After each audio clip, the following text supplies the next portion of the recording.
우리 가족들을 적응을 참 잘하게 하셨습니다. 아까 그 기흉 수술 받았던 분이 있다 그랬잖아요. 코스타리카에 3년 살다가 도저히 못 살겠다. 그리고 다시 한국으로 들어가셨거든요.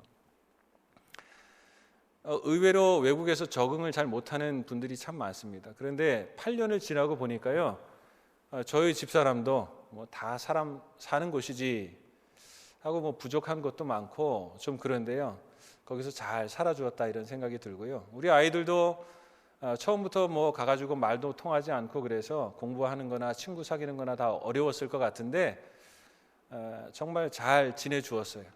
아이들이 학교 가기를 싫어한대요. 처음 참 힘들고 어려우면.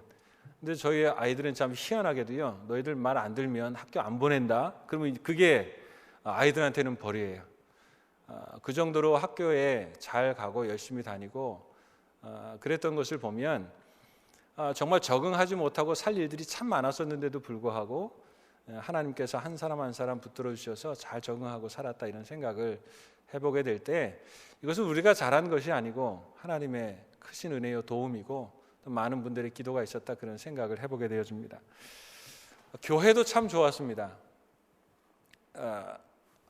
한영교회 참 좋은 교회예요. 저한테는 정말, 저는 친정은 없는데요, 친정 같은 교회고요.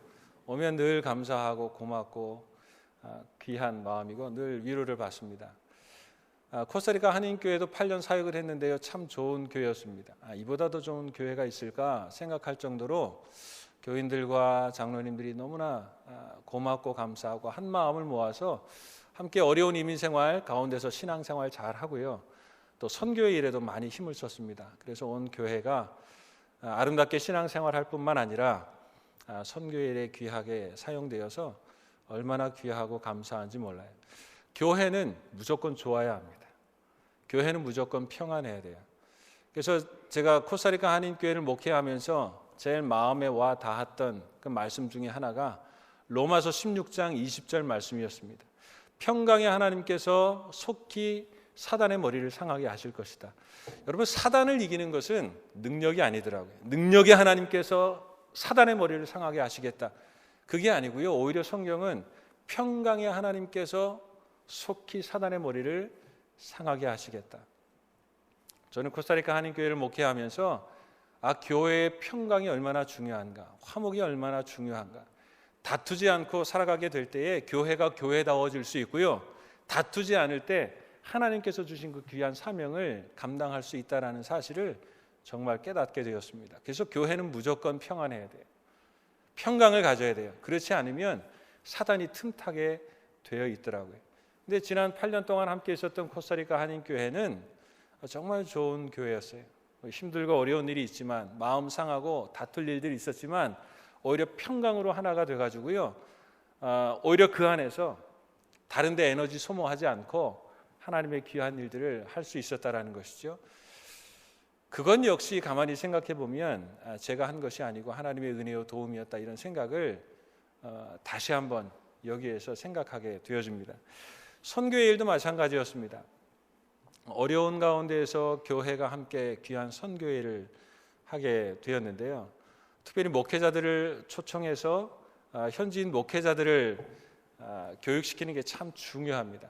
그래서 교회에서 다 먹이고 입히고 또 강사들을 불러다가 목회자들을 교육하고 그렇게 보내기도 하거든요. 근데 한 번은 교회가 좀 어려운 교회가 좀 생기게 되었습니다. 교회가 좀 어려움이 생겼어요. 오래된 교회거든요. 시골에 있는 교회거든요. 근데 교회가 좀 허물어져 가지고 어떤 목사님이 찾아와 가지고 그런 얘기를 하는 거예요. 제가 거기 있을 때 이름이 황이었는데, 황, 우리 교회가 좀 어렵다. 교회를 다시 지어야 되겠는데 좀 도와줄 수 없겠니? 그렇게 이야기를 하더라고요. 근데 요즘 경기가 좀 다 어렵잖아요. 이민사회도 좀 그렇습니다. 그러다 보니까 저희가 선교비를 좀 줄이지 않으려고 많이 노력을 했는데요, 다른 거는 다 줄이지 않았는데 교회 유지, 보수, 건축하는 비용을 조금을 좀 줄였어요. 저희가 그래서 좀 여유가 없었거든요.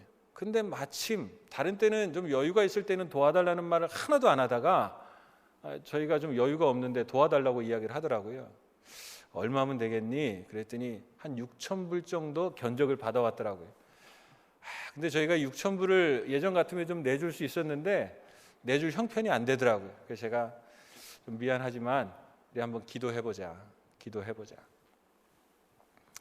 제가 좀 믿음을 가지고 목사님 기도해봅시다 이게 한 게 아니고요. 저희가 힘이 없어지니까 한번 기도해봅시다. 그래 이야기를 했거든요. 좀 도와줄 수가 없는 상황이었습니다. 근데 마침 캐나다에 있는 한인교회에서 단기 선교를 오겠다고 하는 거예요. 작년에 한번 다녀갔는데 그때는 어린이 사역만 좀 하고 갔어요. 근데 그 교회에서 다시 오겠다고 연락이 왔어요. 그래서 제가 혹시나 해서 한번 물어봤죠. 어려운 교회가 있는데 좀 도와줄 수 있겠냐, 얼마를 도와주면 되겠냐요. 제가 그 교회가 6,000불이 필요하단다 그렇게 이야기하면 되는데 믿음이 없어가지고요, 한 3,000불만 도와주면 안 되겠니? 이야기를 했더니 그 교회가 흔쾌히 3,000불을 도와주겠다 그러더라고요. 이럴 줄 알았으면 내가 6,000불을 다 달라고 하는 건데 이 목사는 믿음이 없어가지고요, 제가 한다고 생각했거든요. 우리 교회가 한다고 생각했거든요.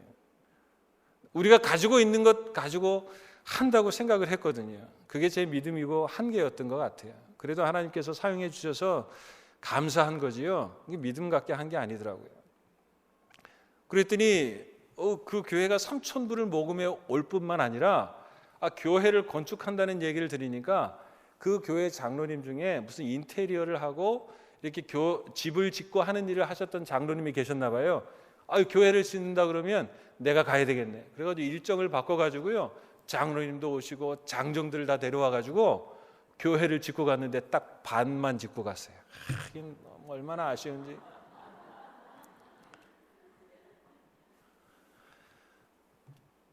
그분들이 와서 열심히 했거든요. 근데 교회가 딱 반만 지어졌잖아요. 그랬더니 이분들이 가시면서 자기들이 내년에도 오겠다는 거예요. 이 하나님의 일은요, 하나님이 하시는 것이더라고요. 사람이 하는 게 아니에요. 사람은 그저 믿음을 가지고 순종하면 되는 건데요, 내가 하는 줄 알고 살다 보니까요, 하나님의 은혜와 도우심이 있다는 사실을 깨닫지 못하고 살아갈 때가 참 많이 있다는 거예요. 여러분, 코스타리카 시골 교회에 있는 그 교회를 돕기 위해서요, 하나님께서는 저 멀리 전혀 생각하지 못했던 그 캐나다의 교회를 보내셔서 준비시키시고 역사하셨다는 거예요. 그 목사님이 얼마나 기뻐했는지 몰라요. 그 비올레이라는 교회인데요, 그 교회 목사님이요, 프레디 목사님이에요. 근데 그분이 너무나 감격을 해가지고 저희 교회 그 선교부 차장한테 사진하고 문자를 보냈어요. 그러면서요, 얼마나 감사한지. 맨 바닥이었던 교회와 다 지어진 교회를 보면서 하나님께서 자기가 15년 동안 기도했는데 하나님께서 교회를 이렇게 새로 짓게 하셨다라는 거예요. 그러니까 또 그 문자를 받은 우리 선교부 차장이 가슴이 뭉클해가지고요, 이것은 하나님의 역사였습니다. 여러분, 그렇더라고요. 오늘 때로 우리가 힘들고 어려운 일이 있을 수 있어요. 하나님의 도우심이 어디에 있고 이것이 과연 해결될 수 있을까 하는 문제들이 있더라고요. 그러나 분명한 것은요, 하나님의 은혜와 도우심이 분명히 있다라는 사실입니다. 여러분, 느헤미야를 보면 그래요. 오늘 예루살렘의 형편이 참 힘들고 어려웠습니다. 성벽은 성문은 회파되어지고 그곳에 사로잡힘을 면한 사람들은요, 참 괴로움을 당했어요.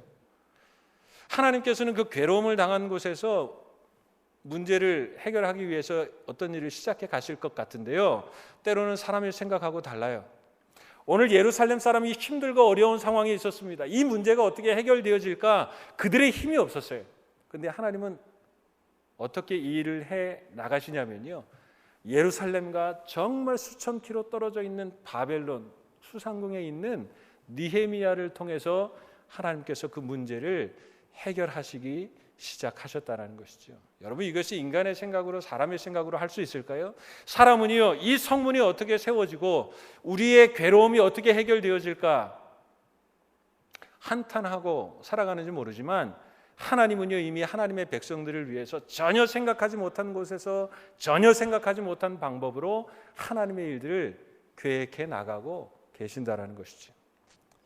오늘 시온 찬양대가 찬양을 하셨습니다. 우리의 삶에 때로는 시험과 어려움, 근심이 우리에게 엄습해오고 위협해온다 할지라도 나는 믿음으로 살아가겠습니다. 여러분, 어떤 믿음으로 살아가야 할까요? 어떤 믿음으로 살아가야 할까요? 여러분, 하나님의 백성들은 하나님께서 책임지시고 일하시고 역사하신다라는 사실이에요. 당장 눈에 보이지 않고 어떻게 일이 해결될까 근심하고 고심하고 살아가지만 하나님은 하나님의 백성들을 그냥 내버려 두지 않습니다. 오히려 우리가 생각하지 못한 저쪽에서 하나님께서 그 일을 준비하시고 일하시고 역사해 가신다라는 사실이죠. 여러분, 이것이 선교의 현장에만 있는 것입니까? 아닙니다.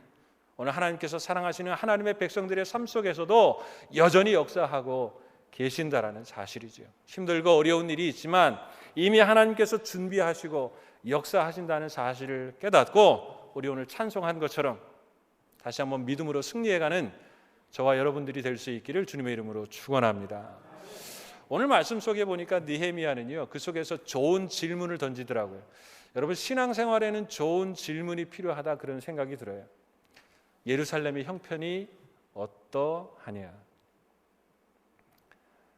하나님의 마음이 있는 곳에 하나님이 기대하는 질문을 던지고 있다는 것이죠. 야, 예루살렘이 그렇게 회파되고 사로잡힘을 면한 사람들이 그렇게 어려움을 당하고 있냐? 그 누구 책임이냐? 야, 그거는 도저히 해결될 것 같지 않다. 이렇게 이야기하지 않고요, 오늘 형편을 물으면서 하나님의 뜻을 구하고 있다는 거예요. 여러분, 때로 하나님께서 우리에게 응답하시려고 하신다고 한다면 하나님은 우리에게 때로 질문을 종종 던지시기도 합니다. 여러분, 아담에게 물으셨어요. 아담아, 내가 어디 있느냐? 그럼 하나님께서 아담이 어디 있는지 몰라서 물으신 걸까요? 아니에요. 야, 너의 지금 형편이 어떤가? 여러분, 그 질문에 아담이 정말 잘 대답했다고 한다면 그 안에서 하나님의 해답을 얻었을 거예요. 근데 변명하기 시작했죠. 가인에게도 그랬습니다. 가인아, 내 아우가 어디 있느냐? 하나님께서 아우가 어디 있는지 몰라서 물으셨어요? 아니에요. 그 질문을 통해서 다시 한번 가인을 되돌리시고 싶어 하시는 하나님의 마음이었다라는 것이죠. 하나님의 질문 속에 대답이 있어요.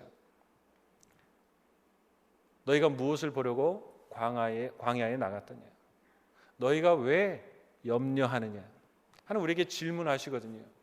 여러분, 그 질문을 잘 받아서 대답하면 그게 하나님의 길을 우리가 발견할 수 있다는 것이죠. 신앙은 좋은 질문을 가질 필요가 있습니다. 여러분, 사도 바울이라는 사람이요, 질문을 잘 했어요. 그래서 그의 삶이 새로워지는 것을 보게 되어집니다. 다메섹 도상에서 예수님을 만나게 되잖아요. 주여, 누구시니까? 나는 내가 핍박하는 예수다. 그 다음에 사도 바울이요, 주여, 내가 무엇을 하리이까? 여러분, 좋은 신앙의 질문을 가지고 있었어요. 그 안에서 하나님께서 주시는 해답을 얻고 살아가게 되는 것이죠. 오늘 느헤미야도요, 예루살렘의 형편을 묻습니다. 오늘 그 속에서 하나님의 뜻을 발견하고 기도하게 되는 거예요. 근데 때로는 우리가 어려움을 만나고요, 어려운 사람을 만나면 재수 없다고 생각합니다. 나한테 왜 이런 일이 생기냐 불평합니다. 내가 왜 저런 사람을 만났어야 될까? 왜 이런 일이 나에게 있어야 될까? 불평하고 넘어갈 때가 많아요. 그러나 오히려 그때는 불평하고 원망할 때가 아니고요, 오히려 하나님 앞에 좋은 질문을 가져야 될 때라는 거예요. 하나님, 우리의 역사 속에서, 우리의 삶 속에서 역사하시고 함께 하신다고 한다면 하나님, 오늘 이 되어지는 일이 무슨 일일까요? 하나님 뜻이 있으시죠? 하나님 계획이 있으시죠? 하나님, 내가 이 안에서 어떻게 하나님의 뜻을 순종하고 살아야 될까요? 여러분, 좋은 신앙의 질문을 가질 때 그 속에서 하나님의 뜻을 발견하고 살아갈 수 있다는 것이죠. 우리에게 근심과 걱정, 시험과 유혹이 우리에게 엄습해오고 다가온다고 할 때 여러분, 불평하고 불만하는 것이 아니라 하나님 앞에 아름다운 질문을 드림으로 말미암아서 그 속에서 하나님의 지혜와 답을 얻어 승리하는 저와 여러분이 될 수 있기를 다시 한번 주님의 이름으로 축원합니다. 마지막으로는요, 하나님의 도우심을 얻는 것은 여러분, 기도 외에는 다른 것이 없다라는 것이죠. 오늘 느헤미야는 하나님의 도우심을 경험하고 하나님의 도우심 속에서 쓰임 받는 삶을 살아가게 되는데 그 시작이 기도였다라는 것이죠. 여러분, 오늘 수산궁에 살고 있었습니다. 예루살렘에 있는 사람들의 형편이 그와 그렇게 상관이 없는 일일 수 있어요. 근데 여러분, 그 편한 자리에서 좋은 환경 속에서 하나님의 마음이 있는 곳을 향하여서 기도하고 있는 느헤미야를 보게 되어집니다. 요즘은 신앙생활이 참 편해졌다라고 말할 수 있습니다. 편해지면 신앙생활도 편해집니다. 편한 방법으로 살아갈 때가 참 많아요. 편하면 편한 대로 불평할 때가 참 많더라고요. 제가 친구 목사를 잠깐 만나서 이야기를 나눌 기회가 있었는데요. 그 교회에서 늘 전교인 수련회를 했대요. 한 300~400명씩 좋은 곳에 가가지고요, 좋은 음식에 좋은 강사에 좋은 곳에서 늘 수련회를 한 3~4년 했는데요, 그렇게 좋게 하는데도 불구하고 사람들이 불평이 있다는 거예요. 그래가지고 그걸 좀 바꿔가지고요, 시골에 아주 어려운 곳에 가서 일주일 동안 수고하고 애쓰고 섬기는 데 갔다 왔더니 비용은 더 적게 들었는데요, 더 힘은 들었는데요, 오히려 불평하지 않고 은혜를 받더라는 거예요. 편하면 편한 대로 사람이 그 방법을 찾아갑니다. 좀 괜찮아지면, 형편이 나아지면 형편이 나은 대로 신앙생활하고 살아갈 가능성이 참 많아요, 저희들이요. 근데 오늘 느헤미야는요, 오히려 편한 그 수산공에서 오히려 금식하며 기도하는 하나님의 마음을 가지고 살아가고 있는 것을 보게 될 때에 오늘 그 안에서 하나님의 역사를 경험하고 하나님의 역사 속에 동참하게 되는 그러한 모습을 보게 되는 것이죠. 오늘 우리의 신앙이 혹여나 때로는 좀 편해지거나 느슨해지거나 오늘 이렇게 편한 방법을 찾아가려는 우리의 마음들이 있지는 않습니까? 오히려 그 속에서 하나님 앞에 기도하며 하나님 앞에 나아가게 될 때에 오늘 하나님의 역사를 경험하게 되는 것이죠. 때로 신앙생활하다 보면 기도하지 않아도 살 수 있는 그런 기회들이 있더라고요. 여러분, 그런 기회 없으십니까? 기도하지 않았는데도요, 이루어져요. 이거 기도하지 않아도 그냥 이루어지고 살만한데, 여러분, 그때가 사실 위기인 거죠. 우리 자신을 깨울 필요가 있다는 것입니다. 여러분, 이스라엘 백성이 홍해 앞에서 기도하지 않았어요. 그런데 홍해가 갈라졌습니다. 기도하지 않아도요, 하나님의 역사는 이루어지는 것이죠. 하나님의 역사는 경험할런지 모르지만 여러분, 기도하지 않으면 정말 살아계신 하나님을 만나는 경험을 할 수가 없다라는 거예요. 여러분, 마가복음 4장에 보면 예수님께서 폭풍우를 잔잔케 하신 사건이 나옵니다. 예수님을 태운 배와 성경에 보면요, 다른 배들이 있었다고 그래요. 같이 지나가는데요, 폭풍이 일어나요. 근데 그것을 예수님께서 잠잠케 하셨어요. 여러분, 예수님과 함께 있었던 사람들은요, 그 일이 누구의 일인 줄 알아요. 정말 예수님께서 일을 행하셨구나, 이분이 누구이시기에 이런 일을 행하는가. 여러분, 비로소 거기에서 예수님을 만나게 되고요, 하나님을 경험하게 되는 거예요. 그런데 여러분, 다른 배들은 어떻게 생각했을까요? 야, 날씨가 갑자기 왜 이래? 아이고, 갈릴리 바다에 날씨가 참 이렇다고 하더니 정말 그렇네. 갑자기 그냥 폭풍우가 몰아치더니 또 갑자기 잔잔해지네. 여러분, 같은 일은 경험할 수 있습니다. 그러나 여러분, 예수 그리스도와 함께 있지 않으면 하나님의 역사를 알지 못해요. 하나님을 만나는 경험이 있지 않다라는 것이죠. 성경은 이야기합니다. 기도하라 이야기합니다. 근데 하나님께서는요, 너희가 기도하지 않아도 너에게 있어야 될 것이 무엇인지 다 아신다 말씀하셨습니다. 근데 여러분, 왜 기도하라 그러셨을까요? 여러분, 기도하지 않아도 있어야 할 것이 다 아는데도 불구하고 우리로 하여금 기도하라 말씀하고 있다는 것이죠. 여러분, 기도는요, 무엇인가를 구하는 것보다 더 큰 목적이 있고 의미가 있습니다. 여러분, 기도를 통해서 하나님을 가까이 만나는 거예요. 여러분, 기도는 하나님을 만나는 것입니다. 어떤 그냥 문제가 해결되어지는 수단이 아니라는 것이죠. 기도를 통해서 하나님을 만나는 것 외에는 여러분, 다른 방법이 없고요, 더 큰 역사가 없다라는 것이죠. 오늘 하나님의 도우심과 하나님의 역사를 경험할 수 있었던 것은 오늘 느헤미야가 수산궁에서 오히려 편하고 형편이 나은 상황에서 오히려 편안하게 지낼 수 있었지만 오히려 그 속에서 기도하고 살아가게 될 때에 또 놀라우신 하나님의 역사를 경험할 뿐만 아니라 살아계신 하나님을 만나게 된다는 사실입니다.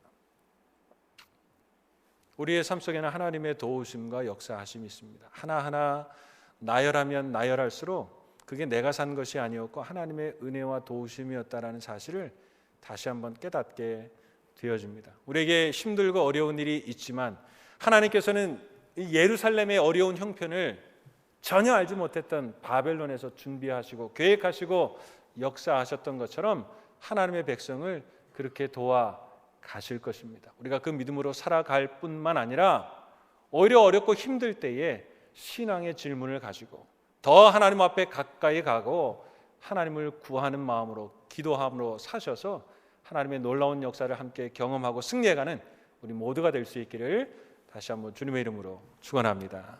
기도하겠습니다.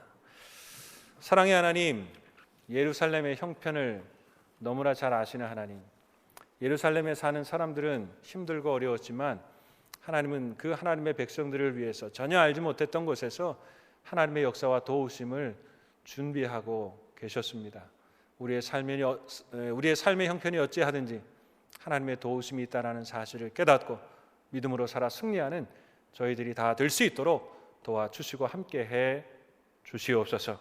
오늘 수산궁에서 오히려 예루살렘의 형편을 잘 살피고 뜻을 구하며 기도해서 하나님의 역사를 이룬 느헤미야의 모습이 오늘 우리 교회와 우리의 삶 속에도 있게 해 주셔서 우리가 이곳 한국에 있지만 하나님 선교지의 어려움들을 다시 생각하고 하나님의 마음을 주셔서 함께 기도하고 동역할 때에 하나님 귀한 선교의 역사를 함께 이루어가는 복된 성도들과 복된 교회가 또한 될 수 있도록 주께서 은총을 더하여 주시옵소서. 2015년 지금까지 인도해 주신 것 감사합니다. 지혜를 주셔서 잘 마무리하고 2016년 더 하나님을 기쁘시게 하는 복된 성도와 복된 교회가 될 수 있도록 함께해 주시옵소서. 감사하며 예수 그리스도의 이름으로 기도하오나이다. 아멘.